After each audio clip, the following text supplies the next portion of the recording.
So, hello everyone, this is Cole again, and I feel like I'm on the roll. I just so love these lessons and love sharing about them. And if there is an ear to hear, I love to share my 30 years of teaching these, learning them myself, and having over and over new understandings of these lessons that are profound.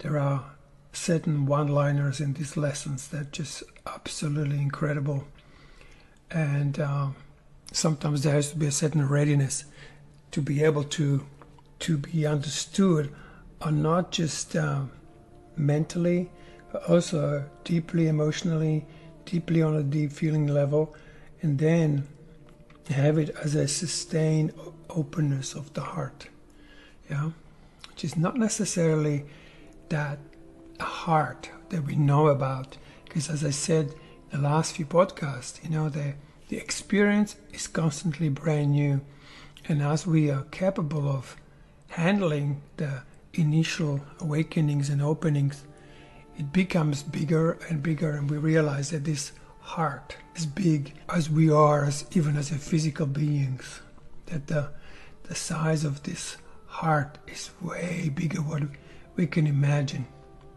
that it's what was invisible and only imagined or talked about suddenly becomes something that's birthing itself into this brand new reality, that a forgiven world, what Jesus called a happy dream. Entering the happy dream. And then when you get used to that one, again, like I could put a label on it, but that would just make another tombstone. So it's a constant moment to moment awakening to a newness. It's got no past association in it. Do I remember my whole life? Even better. Not only do I remember that, I remember different civilizations, even times before Earth was. We are not this 1957 to certain time kind of category. We are forever were, forever will be. And when we wake up to the fact that we're just not this body, that we are way, way, way more than that. Now, what I want to say also, that I've been sometimes speaking very slowly, and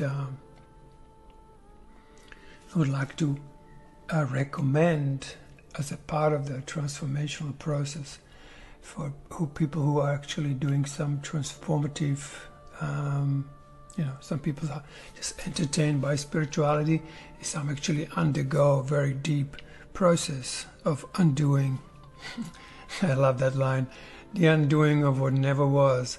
Because when you wake up to the truth of who you are, you will realize that was just like going into a weird movie. It's like, that was a weird movie. You go, yeah, it was a weird movie. I really don't get the point of those movies. One can see that you just go, huh? What?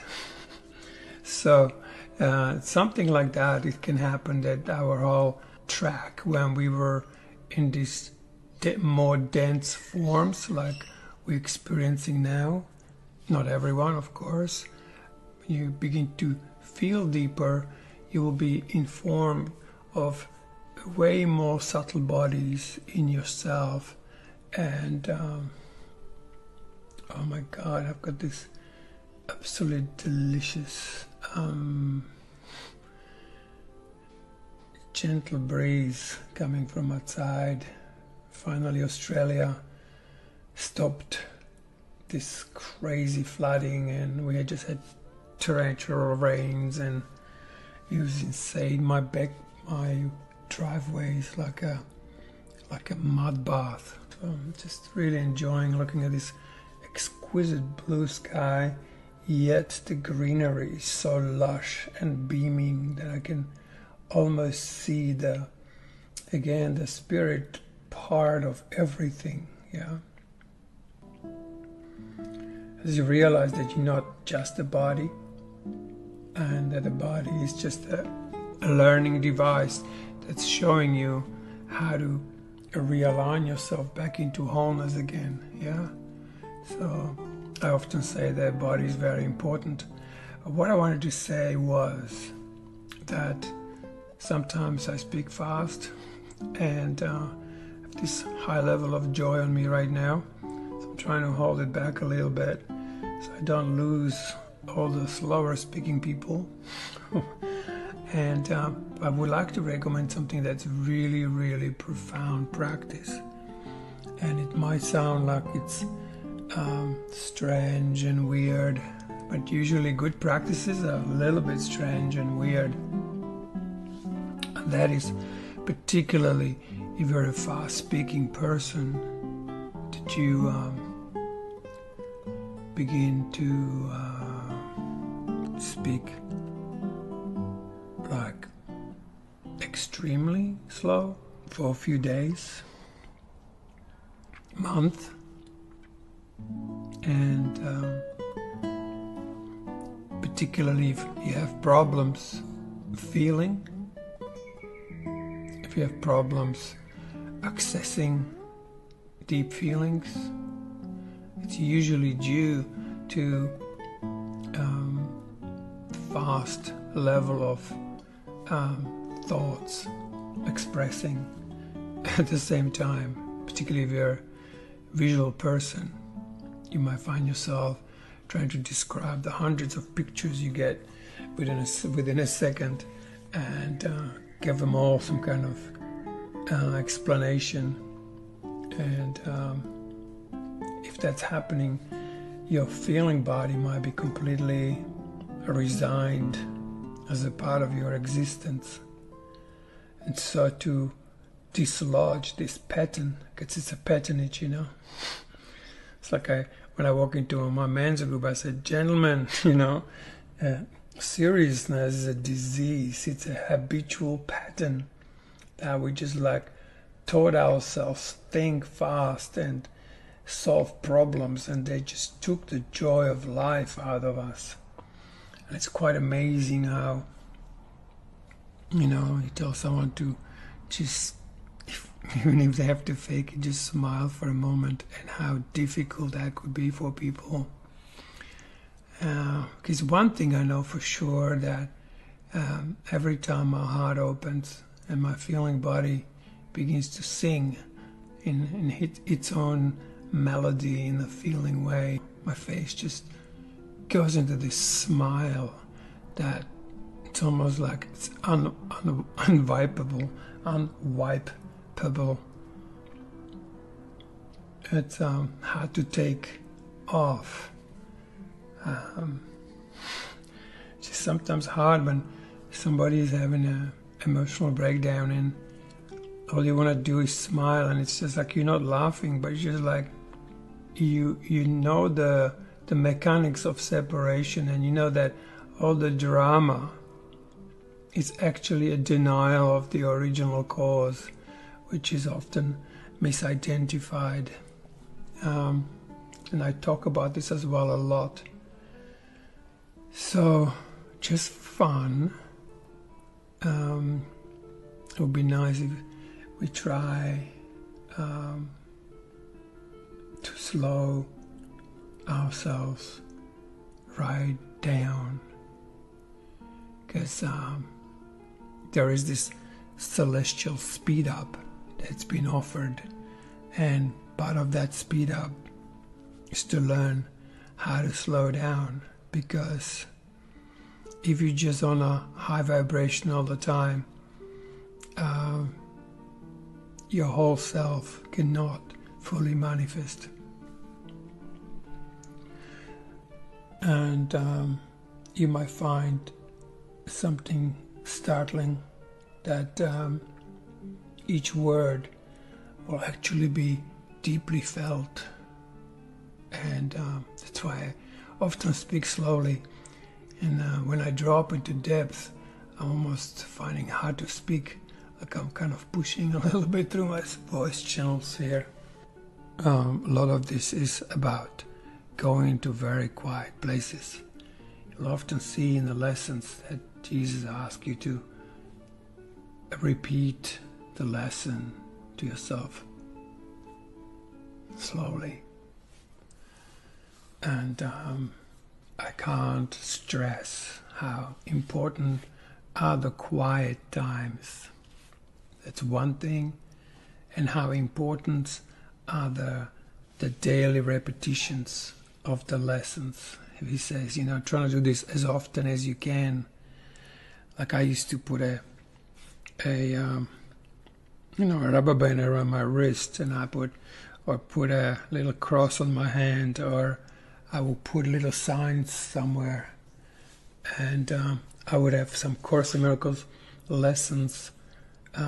In the old days, I had these cards, and I would have them copied, and I would just stick them around. I was really dedicated to this, and I can't stress enough how more often the practice, how important they are. And of course, it's not supposed to be ritualistic. At the same time, you take a day off or so. But I use this also with my kids that I teach at school. And I say, listen, I don't want you to practice half an hour at all. I want you to do 5 minutes, but every single day. Or, they always go, what year are you in? And they go, yeah, year 8. Okay, 8 minutes a day. So you can do 4 minutes in the morning and 4 in the afternoon. And if they stick to it, they actually walk into my room, and I know they've done it. And they sit down and they play, and I go, good, well done. You can feel you were with it, because it's that repetition. For any of you guys who want to take these lessons seriously, because it's the most profound transformational manual to help us to undo things like I've never seen anywhere else. To have a phone application, particularly one that has reminders, and then you'll have these situations when you hear this sound and you go, I would have never applied this lesson in this moment. And you will begin to see how profound it is to do so. Yeah, because you can sit on a mountaintop and you can go and do a retreat, and you can be at peace, somewhere in the mountain. But you always have to come back to town. Maybe not, but usually happens. You run out of supplies. Course in Miracles is wonderful because he says, let's make the mountain top wherever you go, because God goes with you wherever you go. You don't have to set a certain specific place. You can do this all the time. So today we're going to hit the lesson 10. My thoughts do not mean anything. Just imagine you could just right now stop all your thinking and just be completely thoughtless. And I'm talking about this rambling that keeps going on in the head. So you just go, like, just for a moment, could you allow yourself to let go of everything you think I've done this a few times with people, and I go, can you just for a moment let go of everything you think And they go, oh, they immediately giggle, because it's you immediately stop feeling your heart with this like a junk mail of thoughts, and you just find yourself a hole for a second. Yeah, because this little top, sort of like this mountain top of thinking, which is stuck in the middle of the head somewhere, that's not the main you. That's why Jesus says, hey, just pause for a moment. These thoughts do not mean anything. Yeah, and if you really apply it, you realize this idea will actually release you from all that you now believe. Because if you're full of beliefs, the new cannot be given. Generally, in a healthy state of being, we're constantly creating a freshness and newness, right? But when we start storing all these creations, they actually become stale. And so most of the thinking is like this old cheese, you know.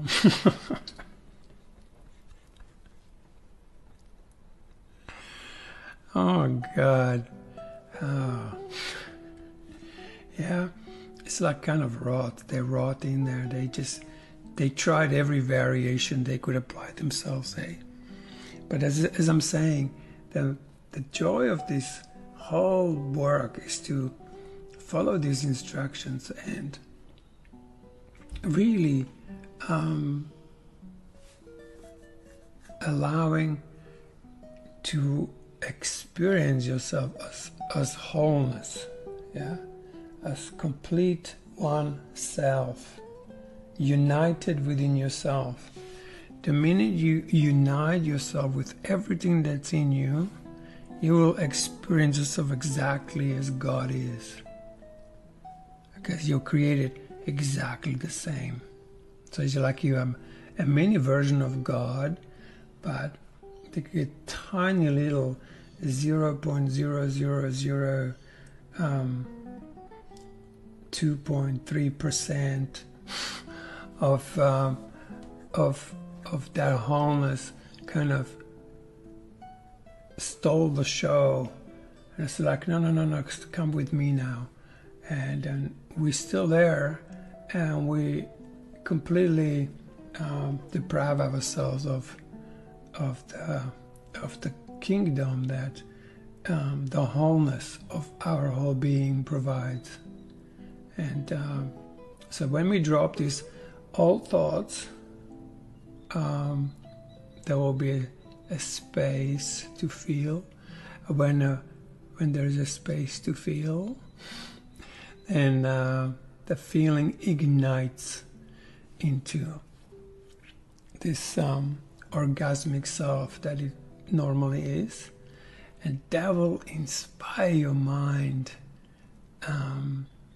to engage a very different thought patterns.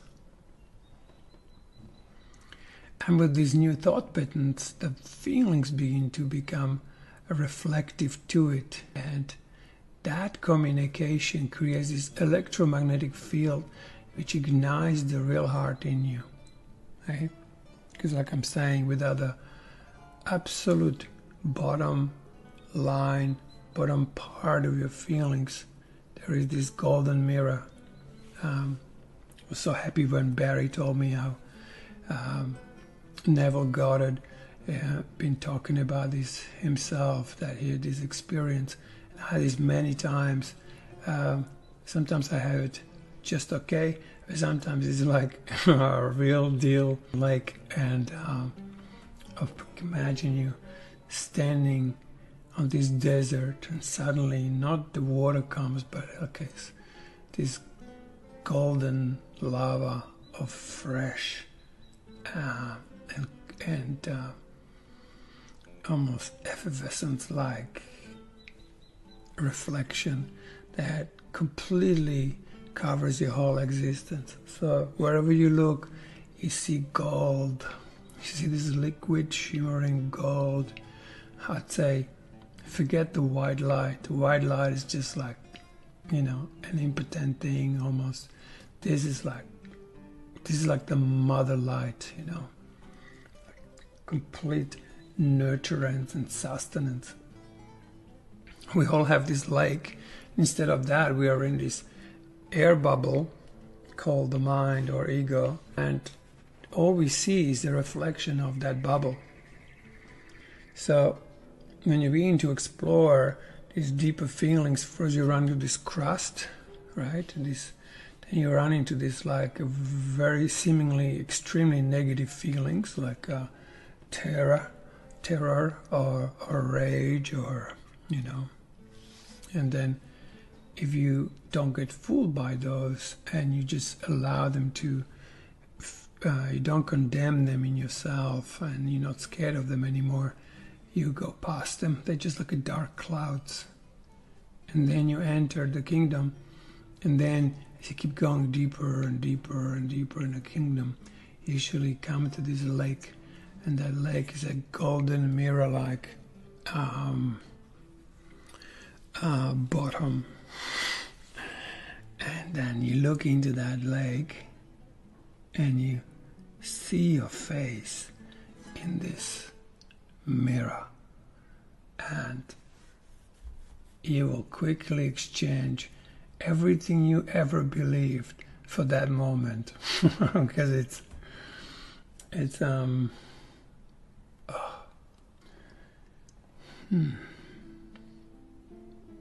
I wish you were guys sitting here. So it's not about these tiny little holy instances and the little miracle moments. Hey, they're good. They just show you that you're doing these lessons correctly. But eventually, it does come completely to that self-forgiveness. Hey, I'm gonna go to lesson 11. It says my thoughts do not mean anything.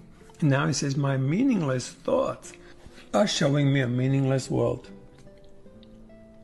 And again, this is very individual. If you're seeing, wherever you look, you turn on telly and it's like meaningful, beautiful, deep, loving relationships everywhere, you're good, eh? But if you see anything less than that, then that would have to be a reflection of meaningless thinking, eh? The thinking that's addicted to grievances. Now I want to share something. Like I say, I'm simultaneously, almost at the same time, I do recordings in Slovakian of the very same thing, and I record lessons of A Course in Miracles for the Slovakian community. It's only in its early stage. I only have done this now for 3 months. Obviously, I have to use different language, and what I really loved was that when I found out that the word grievance, which means like a form of complaint, it's got nothing to do with grieving, although it is a grieving kind of state of being. We have a grievance. In Slovakian, grievance means you make yourself heavy. So every time we bitch about something or someone, we are the one who are loading up a program of heavy thinking that's actually slow our vibration down. So for next few days, just check this out. Every time you find yourself talking about something and they kind of having a grievance with it or having a complaint energy, that's it. Right there, you make yourself heavy. It virtually is that word, making myself heavy. So I really love this, how I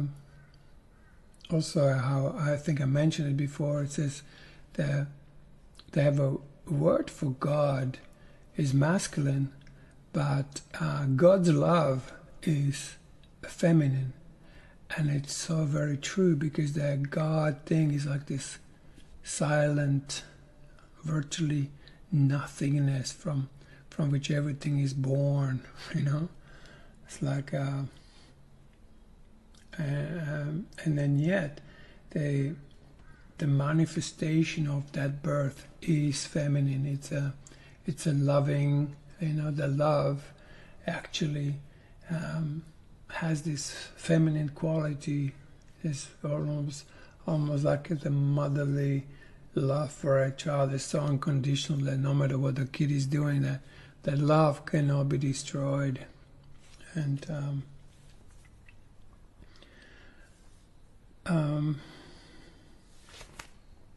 so here we go. My meaningless thoughts are showing me a meaningless world. So that's what we do. Whatever we think, that's what's gonna make the world we see. Yeah, like every single thought makes a little segment of the world we see. So we think we're actually seeing the world, but we're seeing just this igloo of projections of what we think world is.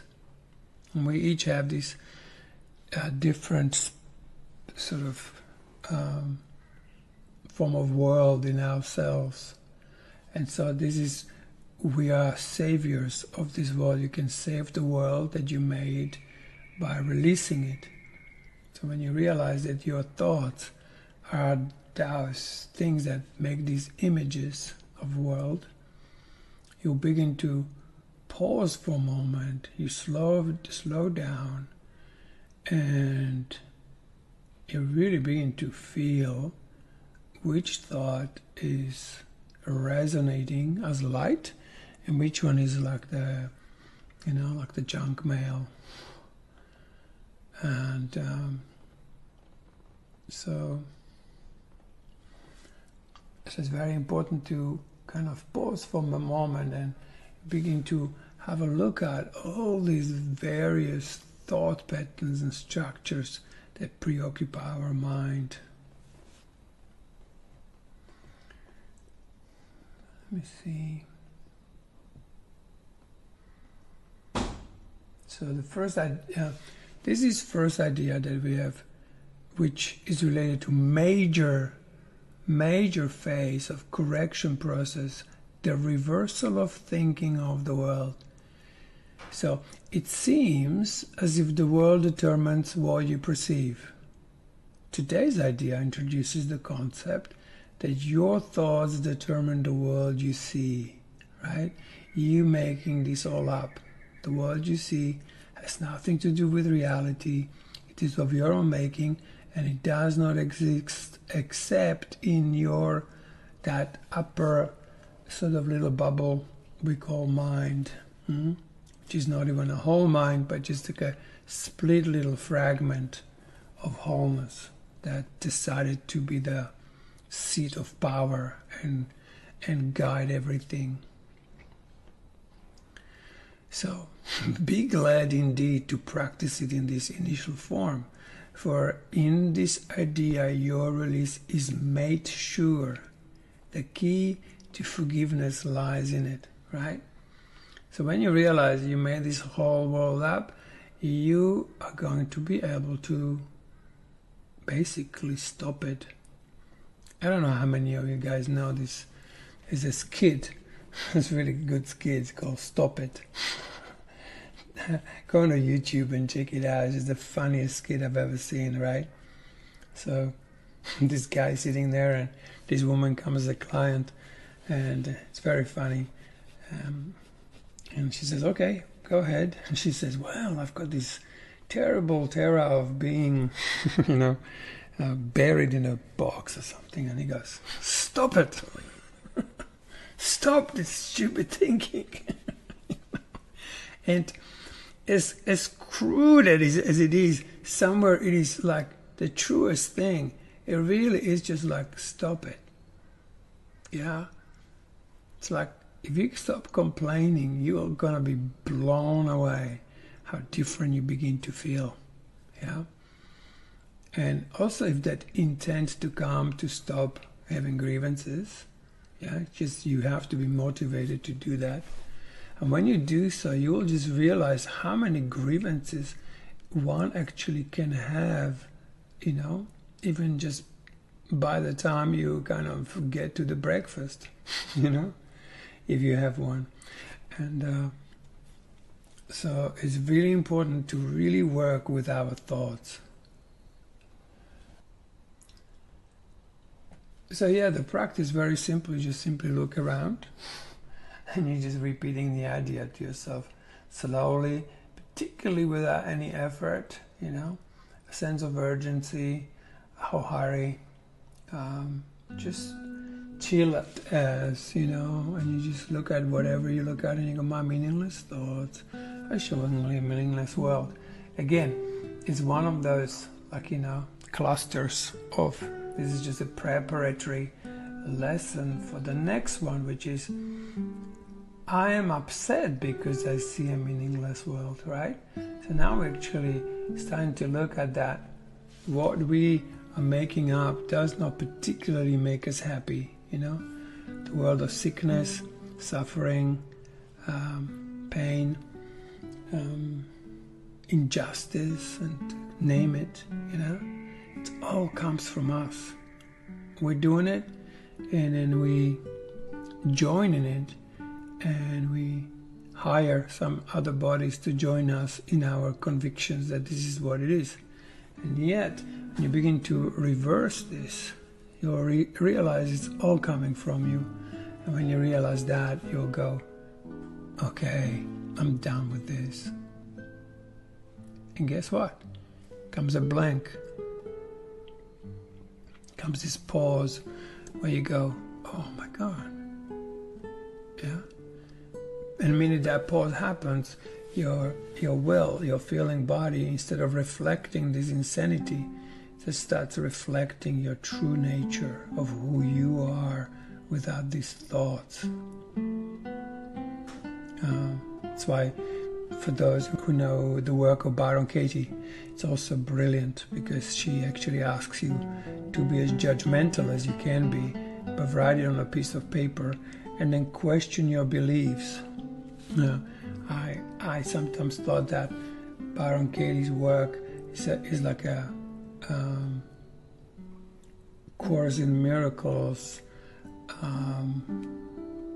in short, because you can release these massive constructs and beliefs and actually look at what would life be like without all that level of thinking. But she's very good at it, because she's actually asking you to be as petty and judgmental and as real as you can be, because some of our thoughts are so fast we don't actually realize that we are condemning the world.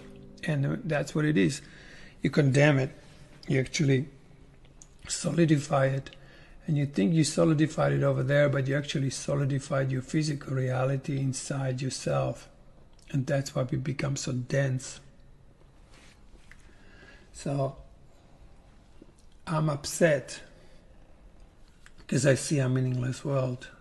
The importance of this idea lies in the fact that it contains a correction to a major perceptual distortion. You think that what upsets you is a frightening or a sad world or a violent world or insane world. You can check this out. All these attributes are given it by you. The world is meaningless in itself. You can slowly realize that this is what you're doing, and then you have this choice. Do I want to continue, or am I ready for another way of seeing? Do I want to wake up from this dream of making up the world that cannot possibly be fulfilling? So again, it gets you to look around, and then, you say, I think I see a fearful world, a dangerous world, a hostile world, a sad world, a wicked world, a crazy world. And then you ask yourself, but I'm upset because I see a meaningless world. And then goes into lesson 30, and he goes, a meaningless world engenders fear. Right? So we go, where does the fear come from? Well, it comes from us. Yeah? First we made this world up, and now we're scared of what we made. Yeah? Why? This is not making women. We didn't make this world with God. We made it in that tiny little separation bubble. And so it will be fearful. We will be afraid in it. Yeah? Because we made something that cannot wholly survive as sanity.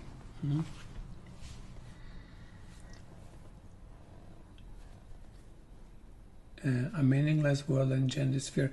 Today's idea is really another form of preceding one, except that it is more specific as to the emotion aroused. Yeah? And he says, actually, a meaningless world is impossible. Nothing without meaning exists. However, it does not follow that you will not perceive something that has no meaning. On the contrary, you'll be particularly likely to think you do perceive it. And because we can't understand this world, right? Because it's, we made up from this erroneous thinking.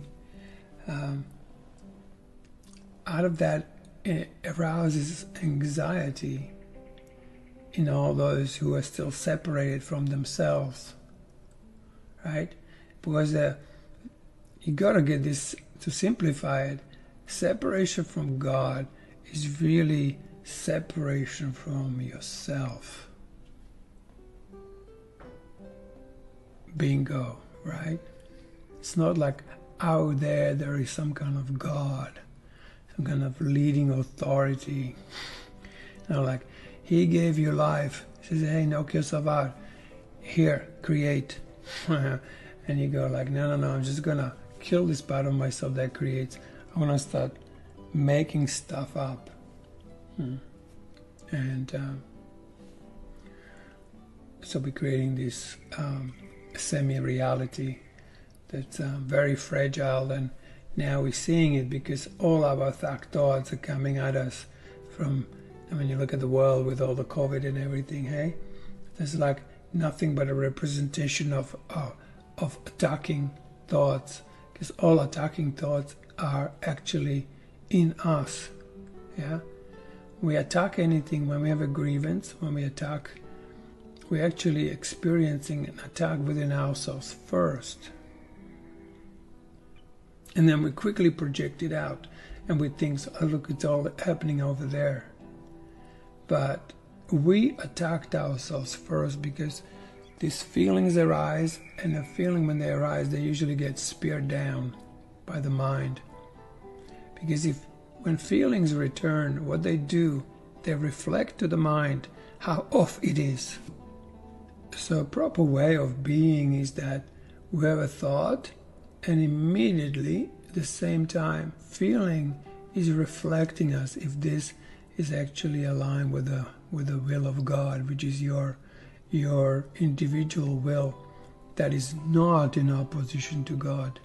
There's a true will. There's obviously a false will, like all these false feelings we convinced ourselves we have. I'm not talking about that one. There's a will that's like God's will. It's in the full alignment. And each of us is this kind of like a set destiny path. And if we are not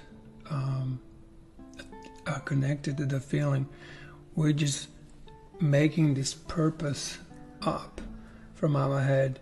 And for example, when I did the Vipassana retreats, I've done quite a few in the early days. One thing that struck me really strongly was that around day 7 or 8 of sitting in 14, 16 hours a day without not much food, would drop into this exquisite clarity, and right there it'd be these thoughts that just go like, hey, we're gonna do this and this. It'll be like my whole purpose, my whole next whatever 7 years would be clearly written out. And when I follow that, I will be indescribably happy, right? Like in January, I just had this inspiring thought, and now I don't have to sit for 8 days. It's just to go like, God, what's next? I'm obviously asking the God within, the light, the truth, the will. What's our next thing? And then he's just like, hey, how about that Course in Miracles in Slovakian? And now it seems like, oh, come on, man, it's just in the world. What are you going to do? Well, it made me indescribably happy. And it's like a joy thing to do.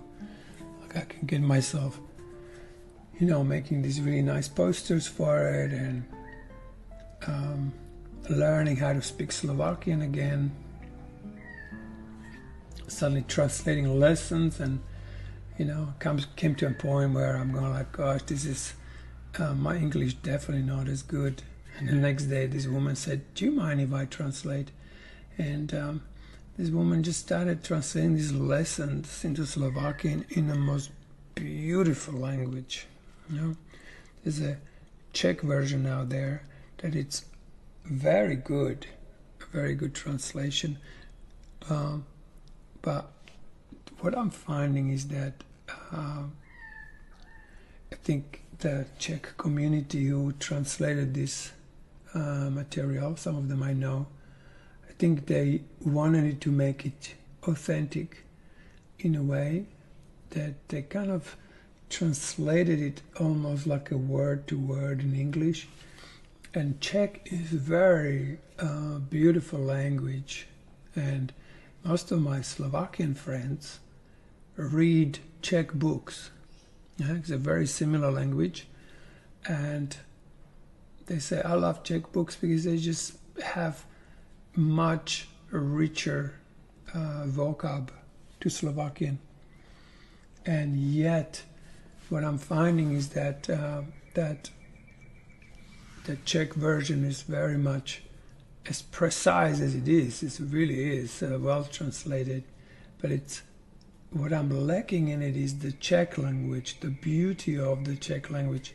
This woman just writes these lessons. I'm like savoring every word. I'm going like, oh my God. It makes me like, actually suddenly I'm hearing this course again on a whole different level. So, you know, when we share Course in Miracles, is really always just for us to deepen and understand what profound material this is, and also seeing some of the words in Slovakian. And forgiveness, for example, in Slovakian is like when you let something go, right? You give it, you drop it. It's more like you're holding something in your hand, you know, and then you open it and it just, something falls out of it. That's what Slovakian forgiveness actually means, that word. You just drop all that you made and all that God made in you, that originally you, remains, and then you see only that, and you no longer carrying the burden of all these little bits and pieces that you thought you had to carry, like the grievances and condemnations and judgments. It's just like all falls out, boom. Suddenly there's an empty, clean slate, and on that slate comes a word, and when you see it, you go like, oh, I really get my purpose. You know, and then you go and do it, and it's not like it's work. It's like a joy. You know? Someone said like, wow, how you do this enormous work. I said, no, I don't. I'm just having a lot of fun. And out of that came, I think, about 120 videos by now since January. And I make like a Course in Miracle meditations with using these lessons and joining them together into this awesome flows with all these effects that I make on a GarageBand, and all these little echoes that help the mind to slow itself down to that place where it will become like clean without these erroneous thoughts flooding the mind and making it blank. So that's a lesson, a meaningless world engenders fear. And then he just goes here, a punchline. He goes, God did not create a meaningless world. You know? Here is that line that I love using. Huh? The idea for today is, of course, the reason why meaningless world is impossible.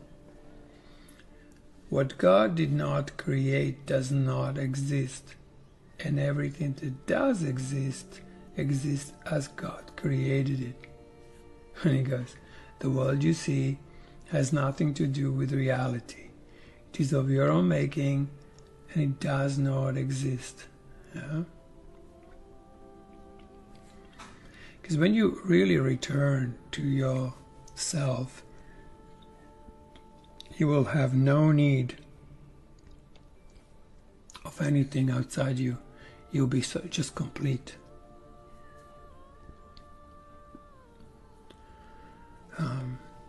You wake up in the morning or just sit there, go like just being happy for no reason at all. Just because you're feeling this exquisite light in you and you're sitting in this golden lake first thing in the morning. It's like, oh. Or even wake up that way. Yeah, it takes over, and suddenly all your cells are vibrating like they were on some kind of drug. So Barry goes, call you that from Byron Bay, you bloody hippie. And it's true, I can make myself completely out of it just by slowing myself down into these slower frequencies. So that practice of slowing right down,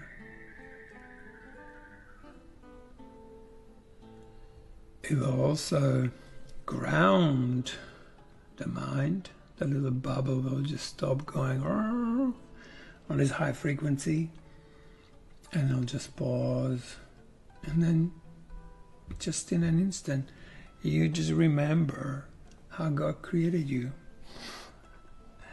That just go, wow.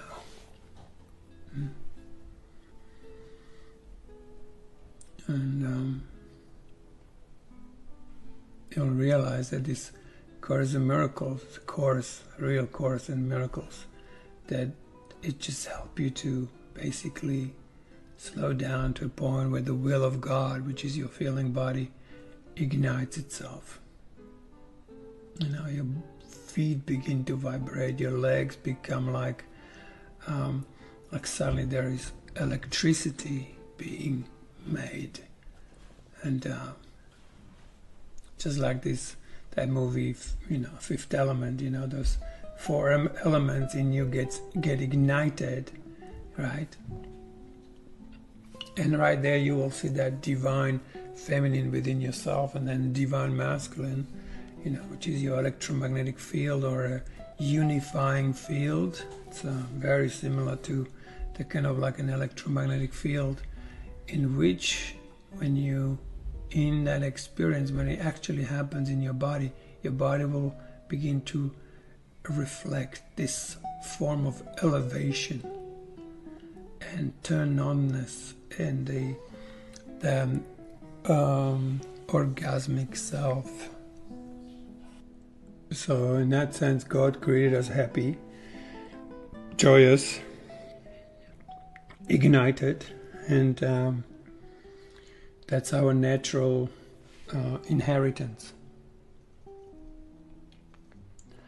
And what this magnetic field creates is this incredible magnetism, which we call love. And it cannot be really described, or we can't put real labels on it, because it's beyond the world we see. Just like Jesus said it, my kingdom is not of this world.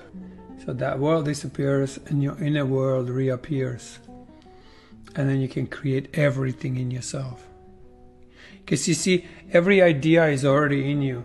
The things you desire, those ideas are already in you. They haven't just had a chance to manifest because the feeling body is dead. And that's the part that creates.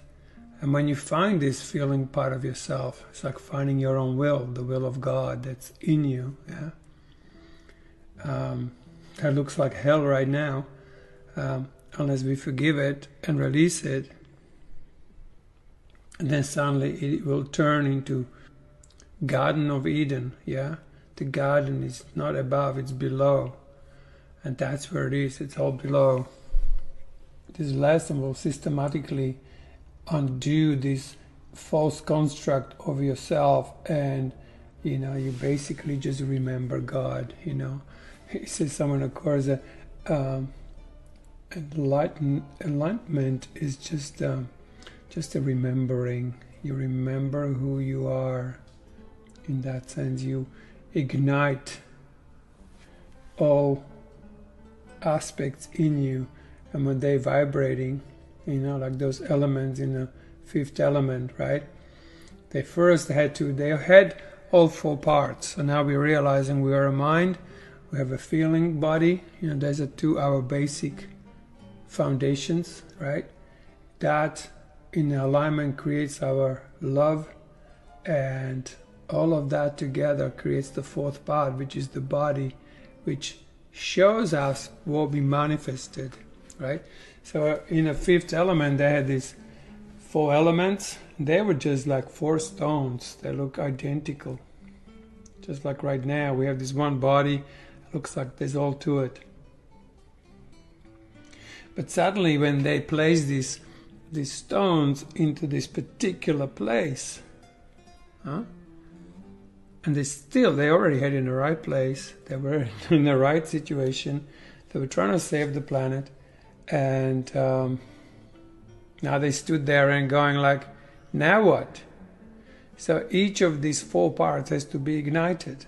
And how do you ignite it? By expressing their own quality. So earth, they put a bit of dust on it and phew, it ignited. It's worthwhile. Go on to YouTube, type in the last scene of a Fifth Element movie, and it's just brilliant to watch. Lucky they have one match. They didn't have any water, but somebody just picked up his own sweat and just dropped it onto this rock, and the rock ignited the water element. Actually, it all started by this priest. It's kind of like, wow, we're screwed. He blew on it, and it made it to move. So they figured out that each element has to be ignited. So your mind has to be ignited from this meaningless thinking to your real thoughts, right? Your will of God, your feeling body has to be ignited by what? By expressing your feeling. Not by talking about them, but just by, how do you express feeling, really? How do feelings express? If thought expressed by talking, how do feeling express? Yeah, the feeling expressed by feeling and allowing to feel more and more. So you step back and you get this whole part of you that normally doesn't talk, doesn't express because it's controlled, to feel and feel and feel, and that thinking is not gonna disrupt you. Like when I practice, sometimes sitting there and going like, okay, I'm just going to feel this feeling to the max until it's fully expressed. And then thoughts creep in. I go, not now. I am doing this. And the thoughts go, come on, man, what are you doing now? No, I'm not thinking you guys. So don't get engaged, right? So once you ignite these two, your third element ignites by itself. It has to, particularly if your thoughts and your feelings begin to align with each other. Yeah, that creates this exquisite field between the two. Boom, another ignition. Your heart is ignited. Now you have the three elements. They click together like magnets do, and they create one thing. There's no polarity. You're in oneness. And in this oneness, oneness is actually your physical body expressing that. So you just suddenly, you're green ear to ear, and you erect in your physical body because you actually can't be too crooked to fully experience it. So you suddenly align yourself like into this exquisite, almost like a Shiva position if you're a man, and in this exquisite radiant being, which is the Shakti, more of the feminine aspect, and you simply beam, and you ooze, because if you don't ooze, you lose. and then so you're just sitting in that expression, and sitting in expression, you allow it to do its thing. Guess what? Your efforts are not required. Zero. Actually, the minute you begin to try, you're starting to die.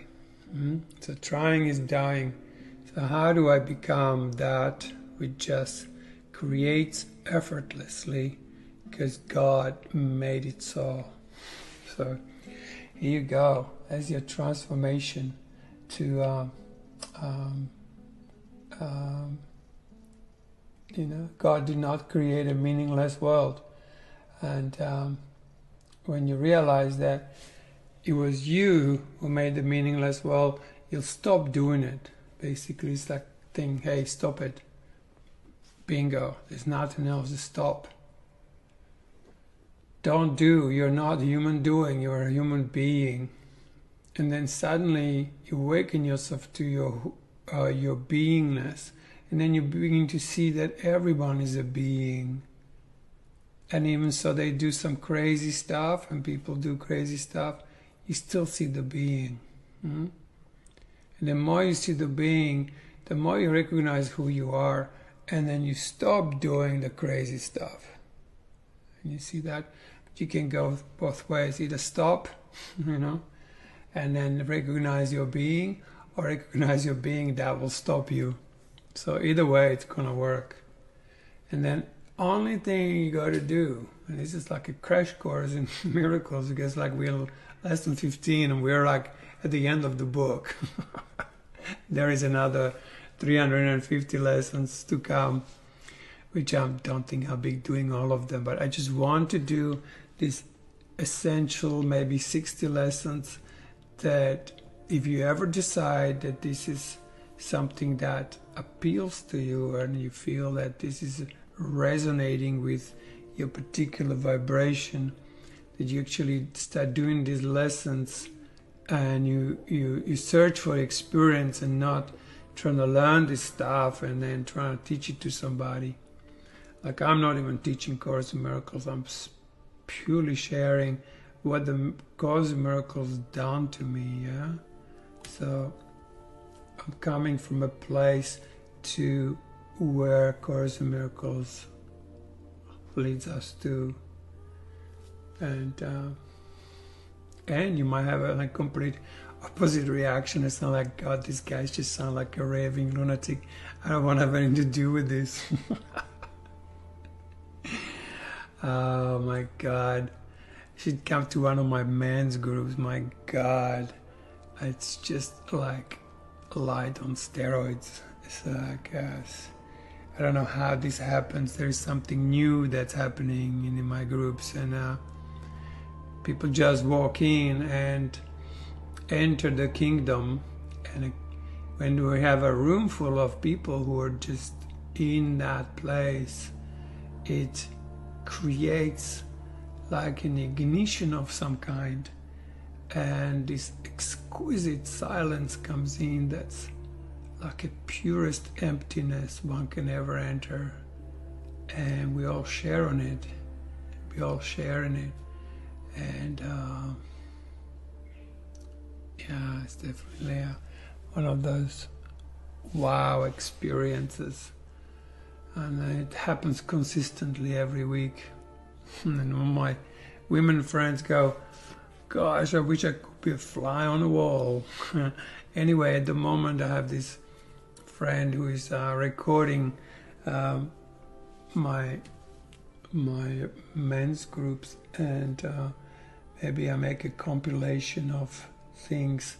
You can actually feel the joy in the room that happens when we begin to use these kind of concepts, or these steps of undoing what happens when it happens in a group scenario of, when there is a circle of 15-20 men sitting in this ecstasy of emptiness, and obviously if there were ladies in there, then it would be the ecstasy of utter fullness and just completion of nothing lacking, nothing is missing. So maybe next podcast I will go into the lesson from 15 to 19. They kind of a bit tough, but they're really very, very powerful. And they took me a very long time to kind of go, oh God, I get it. For some reason I always find them very difficult, but they're really speaking to me now. So they go a little bit into how our thoughts create these images, that we make. We think a thought and it becomes a physical thing. And if it's a meaningless thought, it's gonna create a meaningless reality. So we become aware how we make the world we see, and it shows us how to create instead of make stuff.